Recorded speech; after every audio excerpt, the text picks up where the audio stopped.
Imagine stepping into a courtroom with a belief so deeply ingrained that it feels unbreakable. The belief that your last name is armor, that your father's badge is a shield, and that the system exists not to judge you, but to protect you. A belief that rules are flexible, consequences negotiable, and authority something you can bend with a single phone call. For some people, justice is a concept. For others, it's a privilege. And for Madison Cross, justice was something she thought she would never have to face. On that morning, Madison didn't walk into Providence Municipal Court expecting accountability. She walked in expecting convenience, a quick dismissal, a polite smile, maybe a quiet apology for wasting her time. After all, she wasn't just anyone.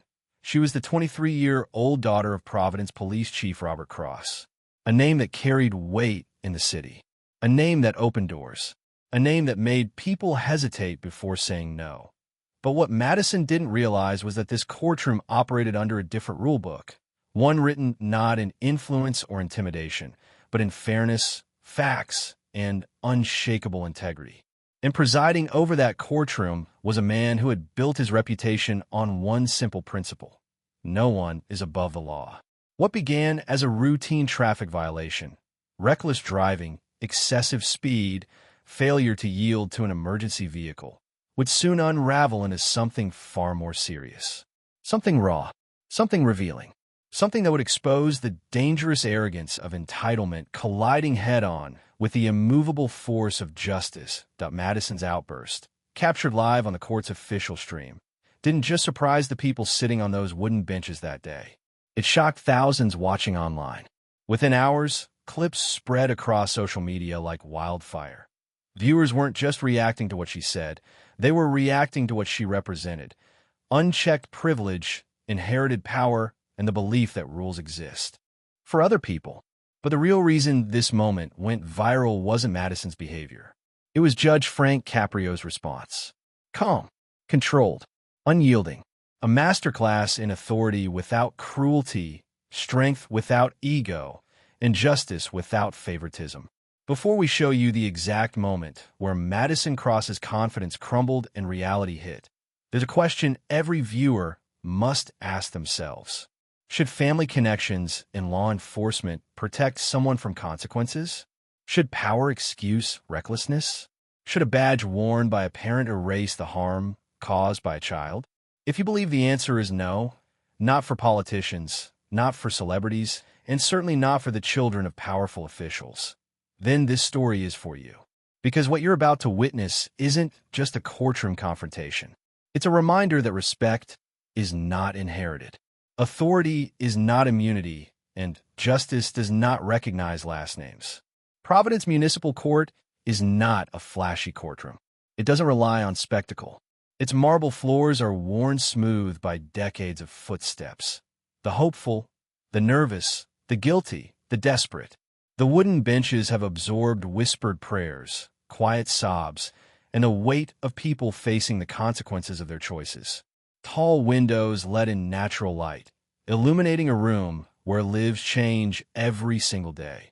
This is where Judge Frank Caprio has spent over 30 years doing something rare, delivering justice with compassion without ever compromising accountability. He's known for dismissing tickets for struggling parents, giving second chances to veterans, and finding solutions instead of punishments whenever possible. His kindness has earned him admiration across the country. But kindness is not weakness. And when someone mistakes compassion for vulnerability, they learn very quickly why Frank Caprio's courtroom commands respect. Exactly 10:17 a.m., the courtroom doors swing open with unusual force. Every head turns. Click, click, click. The sharp echo of designer heels strikes the marble floor as Madison Cross makes her entrance. She doesn't hurry. She doesn't hesitate. She walks as if the room belongs to her. At 23, her appearance is flawless. Blonde hair styled in effortless waves, makeup precise, expression untouched by concern. A navy Chanel blazer tailored perfectly over a silk blouse. A Saint Laurent handbag draped casually over her shoulder, worth more than many people in that room earn in a month. Diamond stud earrings catch the light. A Cartier watch rests on her wrist, gleaming with quiet extravagance. Her iPhone remains in her hand, thumb scrolling casually, as if court proceedings are an inconvenience interrupting her schedule rather than a moment demanding her respect. But it's not the clothes that draw attention. It's the attitude. Her chin is slightly raised. Her eyes scan the courtroom with thinly veiled impatience. She doesn't look nervous. She doesn't look worried. She looks bored, like someone forced to attend an event beneath her importance. The gallery notices immediately. These are ordinary people, small business owners fighting fines, delivery drivers contesting tickets, working-class citizens hoping for leniency. They recognize the type instantly. The person who cuts lines. The person who parks wherever they want. The person who has never been told no by anyone who mattered. From the bench, Judge Caprio watches quietly. In 3 decades, he has seen every kind of defendant imaginable. The frightened, the remorseful, the angry, the repeat offenders, and yes, the entitled. The ones who believe their connections are free pass. His expression remains neutral, but his eyes are alert. Something about Madison Cross tells him this will not be an ordinary case. Judge Frank Caprio lifts his gaze from the file in front of him and looks directly at the young woman standing before the bench. His expression is calm, almost gentle, but seasoned viewers of his courtroom recognize the subtle shift. When Judge Caprio looks at you like this, it means he is no longer just listening. He is measuring character. "Good morning, Miss Cross," he says evenly, his voice carrying through the courtroom with practiced authority. "How are you today?" Madison barely glances up from her phone. Her thumb continues scrolling as if muscle memory has taken over. "I'm fine," she replies flatly. "Can we make this quick? I have a lunch reservation at 11:30. A visible ripple moves through the gallery. People exchange looks. Someone exhales sharply in disbelief.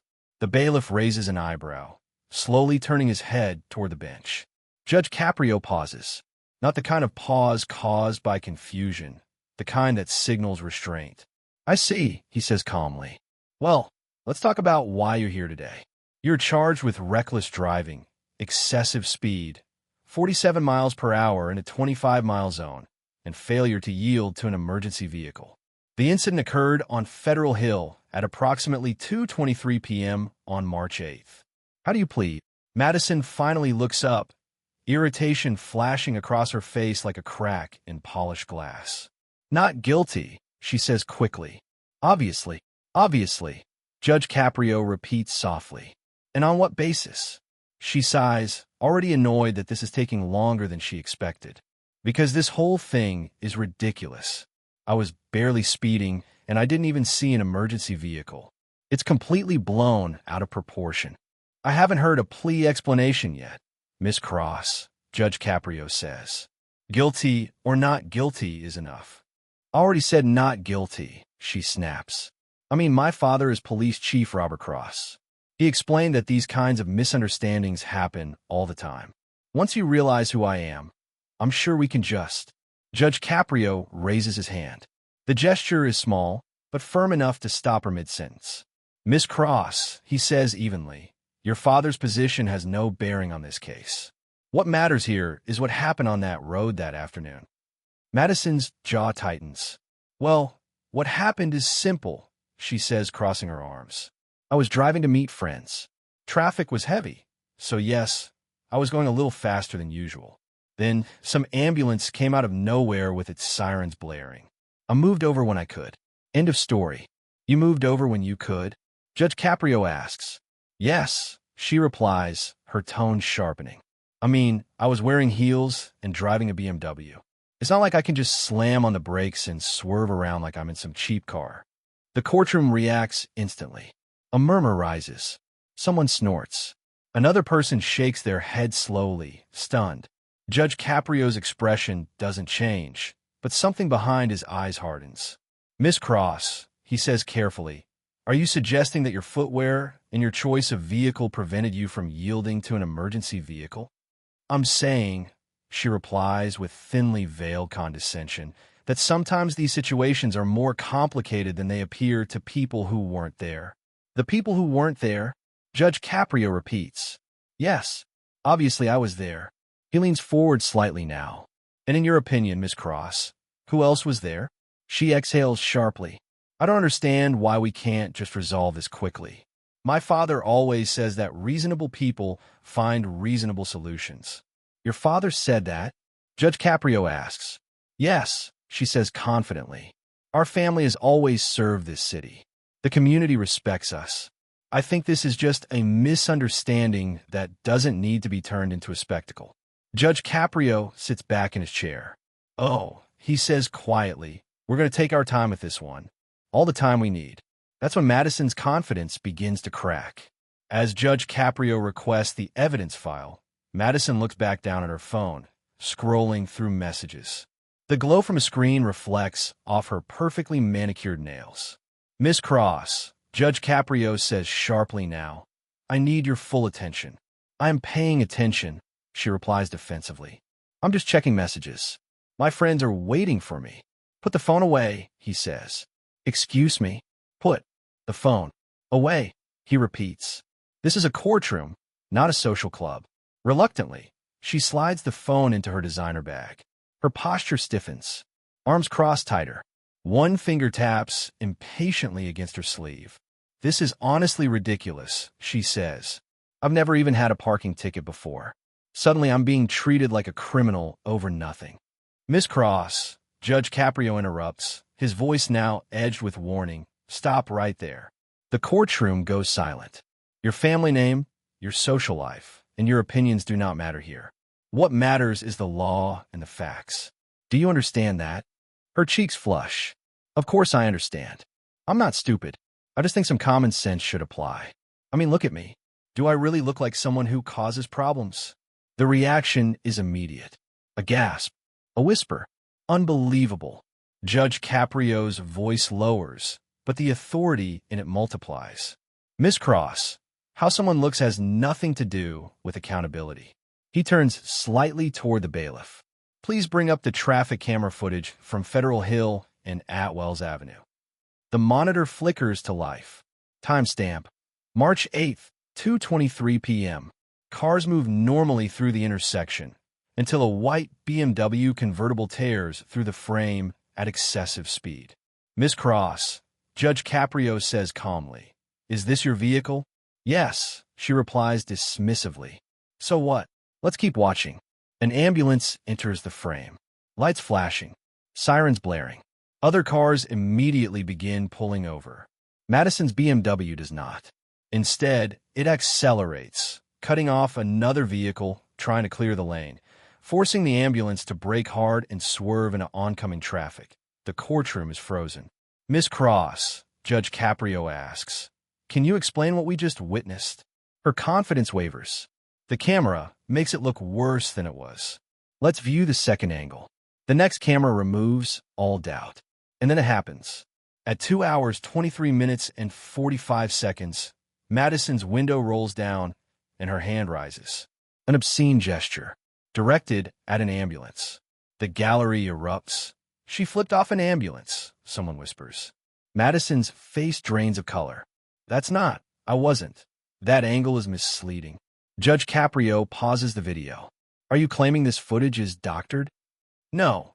I'm saying it doesn't show the pressure I was under. What pressure? Judge Caprio asks quietly. Justifies delaying an emergency vehicle responding to a cardiac arrest. She swallows. I was late. The courtroom absorbs that word. Late. The word late still hangs in the air like smoke after an explosion. Judge Caprio doesn't react immediately. He lets the silence do the work. In 30 years on the bench, he has learned that silence often forces truth to surface faster than any accusation ever could. Late, he repeats quietly. Late for what, Miss Cross? Madison shifts her weight from one foot to the other. For the first time since entering the courtroom, she looks unsure. I told you. I had plans. People were waiting for me. People, Judge Caprio says, nodding slowly. And the person in that ambulance, do you know who was waiting for them? She doesn't answer. Judge Caprio turns to the bailiff. Play the audio from the responding officer's dashcam. A soft click. Then sound fills the courtroom. Sirens. Radio chatter. A sharp male voice. Strained. Urgent. Central. Ambulance nearly forced off lane by white BMW. Plate ending 7KX. Driver refused to yield. Made obscene gesture. We're rerouting. Patient's vitals dropping. A woman in the gallery gasps and covers her mouth. Judge Caprio keeps his eyes on Madison. Miss Cross, he asks evenly, did you interact with the officer who stopped you after this incident? Yes, she replies quickly. And he was extremely rude. How so? He raised his voice. He treated me like I was some criminal. The judge nods once. Let's hear that interaction. The audio resumes. Officer, ma'am, you failed to yield to an emergency vehicle. Madison, are you serious right now? Officer, license and registration, please. Madison, this is unbelievable. Do you know who my father is?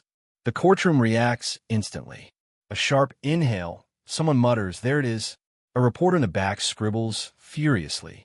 Judge Caprio closes his eyes for half a second. Then the audio continues. Officer, ma'am, that's irrelevant. Madison, no, it's not. He's the police chief. You're making a huge mistake. Officer, step out of the vehicle. Madison, touch me and you'll regret. The recording clicks off. The silence afterward is deafening. Judge Caprio opens his eyes. Miss Cross, he says slowly, did you threaten a police officer during a lawful traffic stop? Her voice comes out smaller now. I didn't mean it like that. How did you mean it? I was upset. Anyone would be. Anyone, Judge Caprio replies, or someone who believes the rules don't apply to them. Her head snaps up. That's not fair. Fair. Judge Caprio leans forward. Let's talk about fair. He gestures toward the gallery. Fair is the paramedics who had to reroute while a man fought for his life in the back of that ambulance. Fair is the officer who did his job and got threatened for it. Fair is every citizen in this city who pulls over when they hear a siren because they understand something bigger than their schedule matters. Madison's eyes glisten, but her chin lifts stubbornly. You're making me into some kind of villain. No, Judge Caprio says firmly. Your words and actions are doing that all on their own. She crosses her arms again, a defensive reflex, but looks weaker now, brittle. My father will hear about this, she says quietly. He won't be happy. That's when the courtroom truly changes. Judge Caprio's voice drops, calm, controlled, and infinitely more dangerous than anger. Miss Cross, he says, this courtroom is not impressed by power. It is governed by law. He straightens the file in front of him. And if your father is the man I believe him to be, a public servant, then he will be deeply disappointed by what he hears today. Madison opens her mouth to respond, but no words come out. For the record, Judge Caprio continues, invoking your father's position, threatening an officer, and showing contempt for emergency services are not misunderstandings. They are choices. You had every opportunity, he adds, to take responsibility. Instead, you double down on entitlement. Her shoulders slump slightly. He turns to the clerk. Enter the following into the record: reckless driving, failure to yield, obstruction, and contempt of court. Madison's head snaps up. Contempt? For what? For your behavior in this courtroom, Judge Caprio replies. Rolling your eyes, using your phone, dismissing the seriousness of this proceeding. Her voice cracks. You can't do this. I can, he says simply, and I am. The judge pauses, then delivers the line that lands like a gavel strike to the chest. Miss Cross, today you learned something very important. A badge does not transfer immunity. A last name does not rewrite the law. And respect for the court is not optional. Madison looks around now. Truly looks. No support. No sympathy. No shortcuts. Just consequences. Judgment when reality finally hits. Judge Caprio folds his hands on the bench and looks directly at Madison Cross. There is no anger in his eyes now, only certainty. The kind that comes from a lifetime of weighing right and wrong without fear or favor. Miss Cross, he begins, this court does not enjoy punishing people. Punishment is not the goal. Accountability is. Madison stands motionless, her earlier confidence completely gone. Her breathing is shallow. For the first time, she looks her age, young, unprepared, and suddenly very small in a room that no longer bends to her will. Based on the evidence presented, Judge Caprio continues, including traffic camera footage, dashcam audio, and your own statements, this court finds you guilty of reckless driving and failure to yield to an emergency vehicle. A soft whimper escapes her lips. Additionally, he says without raising his voice, this court finds you in contempt for your conduct today. Her knees visibly weaken. Sentencing, Judge Caprio says, will proceed now. The courtroom leans forward as one. For reckless driving and failure to yield, he says, I am imposing the maximum fine allowed under statute. Your license is suspended for 90 days. Madison gasps. 90 days. Yes, Judge Caprio replies calmly. Because you demonstrated on the road and in this courtroom that you cannot be trusted with the privilege of driving responsibly. He doesn't stop there. For contempt of court, he continues, you are sentenced to 30 hours of community service, to be completed exclusively with emergency medical services. Her head snaps up. What? You will ride along with EMTs, Judge Caprio explains. You will witness what happens when seconds matter. You will hear sirens from inside the ambulance, not from a driver's seat of a luxury car. Tears spill freely now. And, he adds, you will attend a victim impact awareness program focused on emergency response obstruction. Madison shakes her head in disbelief. You're doing this to make an example out of me. No, Judge Caprio says firmly. I'm doing this to make a point. He leans forward. Because somewhere in this city, someone is alive today because a stranger pulled over when they heard a siren. And somewhere else, someone isn't because someone didn't. The words hit harder than any raised voice ever could. Judge Caprio pauses, then delivers the final blow. Quiet, controlled, devastating. Your father's service to this city is honorable. But today, Miss Cross, you dishonored it. Madison breaks. She sobs openly now, hand covering her face. The gallery is silent, not out of sympathy, but gravity. Court is adjourned, Judge Caprio says. The gavel strikes. A.S. Madison exits. Reporters surge forward. Miss Cross, any comment? Does your father support the ruling? Do you regret your actions? She doesn't answer. Inside a black SUV across the street, Police Chief Robert Cross watches from behind the windshield. His jaw is tight. His eyes are fixed on the courthouse doors. When Madison finally reaches him, he doesn't shout. He doesn't argue. He simply says one sentence. I didn't raise you to think you're above the law. She breaks down again. Balance scale epilogue. 3 months later, Madison completes her final EMT shift. She stands outside the station, exhausted, changed. She has seen cardiac arrests, car crashes, mother screaming, fathers begging. She hears a siren in the distance. This time, she doesn't roll her eyes. She stands still, and she remembers,